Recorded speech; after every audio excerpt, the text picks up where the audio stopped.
Hello, I'm Karen Haas, and I'm a storyteller. I love telling stories, and I do it a lot, and it's part of the way that I earn my living. But I'd like to let you in on a secret. Everybody's a storyteller. Each and every one of you who are listening to me right now, you're all storytellers. Take, for example, maybe you went out and did something interesting during the day and you come back home. Somebody in the family looks at you and said, "So, what did you do all day today?" And you proceed to tell them what you did. Well, at that point, you're telling a story. There are lots of different kinds of stories. Some stories are happy and silly. Some stories are sad. Some stories are scary. And all kinds of different tales. Some stories are brand new. Maybe they're like the ones that I just mentioned that you just made up on the spot. Maybe it's a story somebody wrote just recently and it's your favorite new book. Or some, they might be years and years, if not maybe centuries old. And some of these traditional tales, oftentimes those are some of my favorites. Now, where do you find the stories? Maybe you've listened to somebody tell them live. Maybe you've listened to a recording like this. Maybe, yes, you might have read it in a book. Maybe you're telling from the book. You have the picture book and you're showing the pictures while you're telling the story. Maybe it's a chapter book. You're reading it aloud. And this reading aloud, it's an important skill to have and you should be practicing it. Besides the fact, it's oftentimes very fun. But I'm today going to be telling in the old traditional way, telling without the words in front of me, just telling from my memory. Now, how do you go about telling a story like that? Well, first you have to hear it or read it a number of times. You get it in your brain and then you think about it, you go over it, you practice it, maybe you tweak little bits and you make it your own. And when you feel that story going from your brain down into your heart, then you know it's time for you to share that story.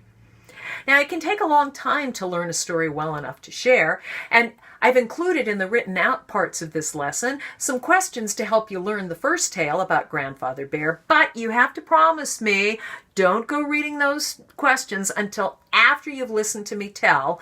If you listen, then read and answer, it'll help cement the story better in your brain. Now, as you're reading and listening to the story, you might say, "Well, Miss Karen, you're repeating some stuff an awful lot." I'll say, well, this is one of those old traditional tales with audience participation bits mixed in. And if you were listening back then as a group and you hear the teller start repeating, you'd say, this is some of the part that I get to join in on. And if we were all together, I could hear you joining in. But since we're apart, I'll have to imagine you joining in. And that's one of the coolest things about listening and telling stories, using your imagination. So when I say that the character in the first story is Grandfather Bear, you might imagine him tall with claws. You might imagine him soft and squishy. You might imagine him brown like a bear in the forest. You might imagine him white like a bear that lives in the ice and snow. But however you imagine him, you're imagining him right. Because imaginations, they're all our own. And however we imagine something, that's okay. So now let's imagine that we're traveling along the Oregon Trail. We've spent all day riding or walking alongside one of those big covered wagons. And now it's evening and we're gathered around the campfire. And I'm going to tell you a story about Grandfather Bear. Now, Grandfather Bear was in his cave and he'd been sleeping all winter long. You might know the long name, hibernation. And it was springtime and Grandfather Bear was snoring. Grandfather Bear was awakened by dripping water on his face where the ice and snow around him were starting to melt and woke up Grandfather Bear.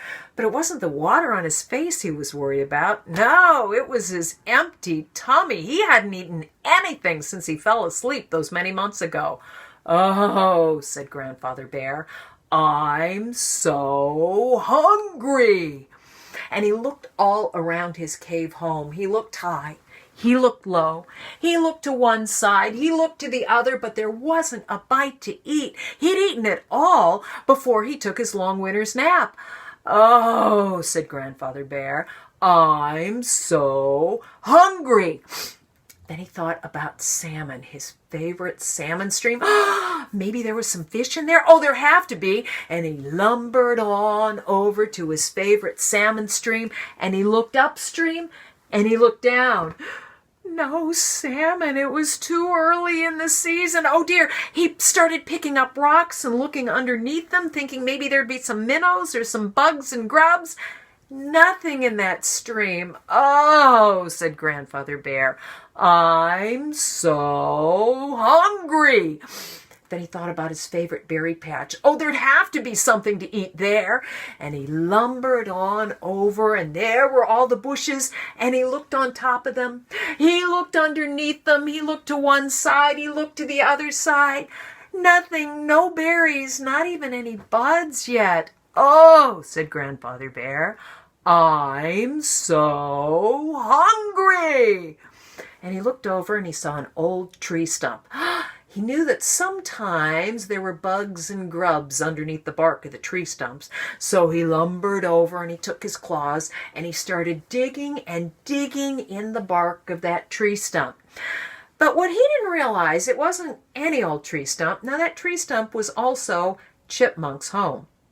You think Chipmunk liked his home being scratched like that? No. And he scampered up to the top and said, Grandfather Bear, you stop that. Oh, Chipmunk, said Grandfather Bear, I'm so hungry. Well, stop scratching my house and I'll do something for you. And little Chipmunk scampered down to the bottom of his tree stump. Now, inside was where he stored all of his dried fruits and berries for the long winter. Chipmunks tended to prepare really well for a long winter. And he got some of those. Now, chipmunks can put food in their cheeks, and they look kind of like that. And he put all the food in their cheeks, and he came running up, and he put it out and gave it to Grandfather Bear, who took it. And he smiled, but Grandfather Bear's this big and Chipmunk's that. Do you think it filled his tummy? He said, oh, Chipmunk, that was good, but I'm still so hungry. And poor Chipmunk spent all that afternoon scampering down and up and down and up, bringing Grandfather Bear more and more food until finally Grandfather Bear said, oh, thank you, Chipmunk. I feel better now. Now, I'm going to give you a little present. And he took Chipmunk, don't worry, he didn't hurt him, and he picked him up in his big old paw, and he placed him there, and he took his claws, again, don't worry, he didn't hurt him, barely touched Chipmunk's back, and moved his claws along Chipmunk's back, and wherever they touched his fur, a stripe appeared. And he said, now, Chipmunk, whenever anybody looks at you, they'll see the stripes on your back, and they'll remember your kindness to Grandfather Bear. Because, Chipmunk, I feel better now, but I was so hungry. And that's the story of Grandfather Bear and how Chipmunk got his stripes. Now, when you're a storyteller, you often get asked, so how do you tell stories, or why do you tell stories, or how did you start doing this? And I don't know, telling stories, it's always been part of me. I've always loved doing it, ever since I was a little one. But finally, I came upon a story that tells why you should tell stories. Actually, that was its title, Why Tell Stories. And when I found out that it was from Scotland, which is the same country that my great-grandparents came from over a century ago, I knew this was a story I needed to learn how to tell. And so, I'll tell it to you today. It's a tale about a man from an island named Uist, which is just off the west coast of Scotland. And this Uistman was returning after working the harvest on the mainland, and he'd walked across the mainland. He took a little boat over to the island of Skye, and it was a long walk across Skye to catch another boat to make it to his island home. And as he walked across the island, he could see that the sun was setting and he still had a long ways to go. So when he came to a house, he thought he'd ask if he could spend the night. So he knocked on the door, and the host, I'm sure, made him feel welcome. And after they'd enjoyed a wonderful meal, the host asked his guest if he had any stories to share. Well, the Uistman said he couldn't remember any. Well, that's strange, said his host, "for I'm sure you've heard plenty." "Well, I cannot remember a one," was the Usman's response, and so the host himself had to tell stories all that night to pass the time. And then when it was time to go to bed, the host showed the Usman to a strange little cupboard of a room just inside the front door. The Usman opened the door to that little cupboard of a room, and what did he see hanging in there but the carcass of a sheep? He thought this was very strange, but maybe they did things differently on Skye, and so he got into bed, and no sooner as his head hit the pillow that door started to creak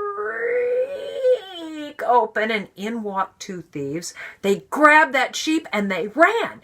Now the Usman thought this was very unfortunate because he was afraid he was going to get blamed for stealing that sheep, so he started running after the thieves. And after he had run after them for some distance, he heard one thief say to the other, "Ugh, look at that one who's coming after us to betray us. Let's do him in before he has the chance." And they started running after the Usman. So the Usman started running back to the house. But somehow or another, the thieves got in between him and the house. So he started running in another direction. And he heard a river, and he started running towards the river. And as he got closer, the ground was really slick with grass and mud. And he slipped and fell into that river. And a fast and cold river it was. He was afraid he was going to drown, and it was going to carry him clear out to sea. And he saw a bush there on the bank, and he just barely managed to grab onto a branch, and he clung there, half in, half out of the water, while the thieves walked along the banks, casting stones wherever they thought they saw movement. Well, the Usman clung there the whole long night, and a long and cold night it was. And with the first glimmer of sunlight, the Usman could see that the thieves were gone. So he tried to give a little yell, and he couldn't. And he tried to give a little jump, and he couldn't. And he summoned all of his strength, and he gave a little yell and a little jump. And there he was, kneeling in that strange little chamber of a room, clutching the bed sheets close to him. The host had been casting spells on him all night, he had. Well, that morning at breakfast, the host looked at the Usman and said, "Well, where'er you are tonight, I'm sure you'll have a tale to tell, even though you didna have one last night." Well, that's what happened to the man who didn't have a story to tell. One should always have a story to share, or a tale to tell, to help pass the time. Thank you for listening. Happy storytelling.